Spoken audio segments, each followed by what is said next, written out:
The Joe Rogan Experience. I had a dentist in Dallas when I was a kid. He used to hypnotize people, and he's going to drill a cavity for me, and I said I'd like for you to hypnotize me, and so it was, your mouth is feeling like a block of wood. Your mouth is feeling like a block of wood. Nurse, I think he's ready. And I said, no, I'm not. Give me the Novocaine.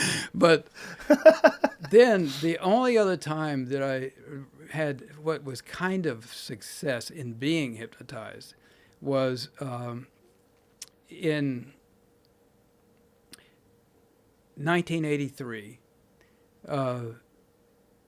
It was the 20th anniversary of the Kennedy assassination. And I had grown up in Dallas during the assassination.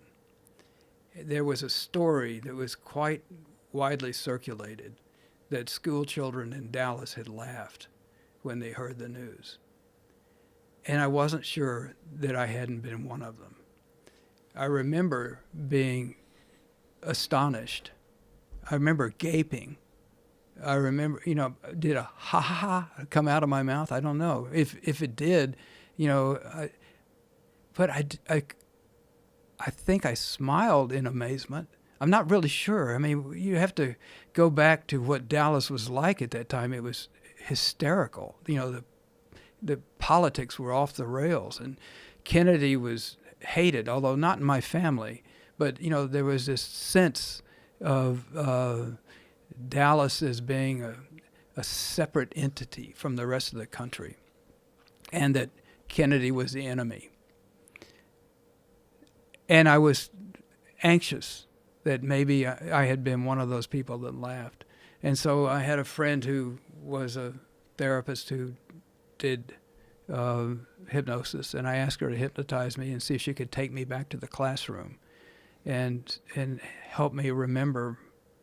And so she put me under, regressed my memories, to the point that I hear the ding, ding, ding, PA system and the choked voice of our principal coming on. And did she tell you you're hearing these things? Did no, you just, she's asking me, what you could recall. Yeah, what do I recall? And I remember seeing, the face of my friend Steve Zink, one of my classmates in the algebra class, and I couldn't get it myself. And so she gave me a post-hypnotic suggestion that I would have a dream, and it would reveal to me what I had experienced. And so I did have a very vivid dream, and I was flying in a helicopter over the canopy of what I thought was Vietnam jungle, and you were looking for a child,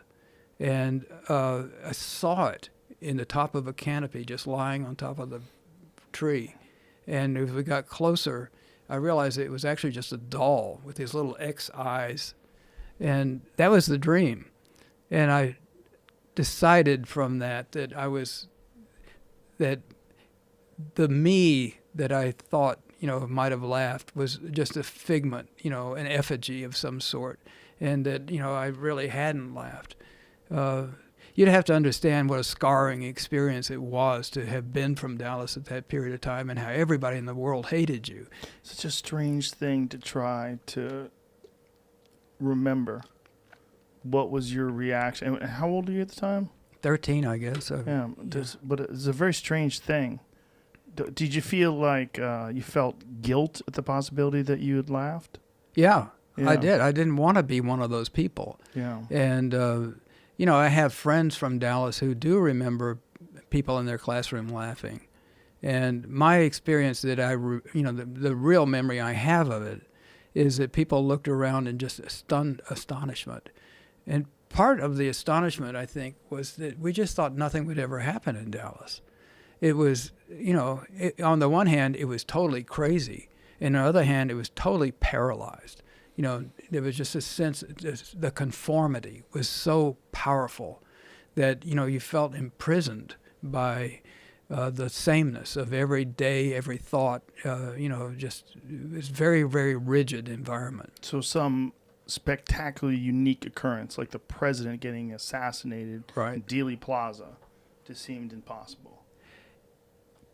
oddly enough, no. I mean, that was the thing. You know, if it was going to happen anywhere, it seemed like Dallas would be the right spot. Because they hated Kennedy. And even that morning, I went out to get the newspaper, and there was that famous ad, "Welcome Mr. Kennedy to Dallas," you know, just this bleak thing. And then there was, you know, it's just... How was it bleak?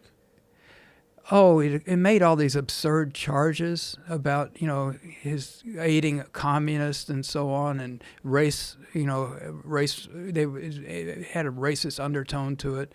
Yeah, there it is. It shows up. Huh. You can see how it's... I can't read all that. Well, it says, "Welcome Mr. Kennedy to Dallas."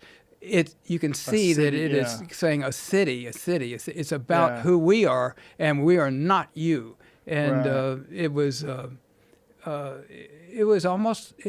And then there, in the same newspaper, maybe your guy can find it. There is a wanted. Oh no! Wait a minute. It's separate. It was on top of the newspaper was a wanted poster for Kennedy with full face and profile. Somebody had placed it on top of that. And like wanted for treason or something like that. There it is. There it is. Wow, wanted for treason. Yeah, that was on our doorstep that morning. So that was the atmosphere of Dallas in 1963. Wow. There was a, you know, Adlai Stevenson had come to Dallas in October, the month before, to make a speech about the United Nations, and he was the UN ambassador. And he was assaulted, and he went out to greet the crowd. He was booed down. And by the way, I think Lee Harvey Oswald was in the audience that night. But he went out and to try to talk to the crowd. And Stanley Marcus was his escort. And he said, don't try that, Adlai. You know, this is crazy. But people were really worked up. They, you know, this woman was holding a sign, and she whapped it down on top of Ambassador Stevenson's head. And the sign said, "If you seek peace, ask Jesus." So that's for some reason that always struck me as the Dallas. And I just want to say, as I'm talking about Dallas in the past, Dallas of today is a totally different place. And I think in some ways, you know, it was so chastened and humbled by that horrible experience. I've said in the past, if Kennedy had to die somewhere, I'm grateful he did in Dallas, because it made that city a far better place. And you know, remember the police killings a few years ago, 9 cops, the way it was a block away from the Dealey Plaza.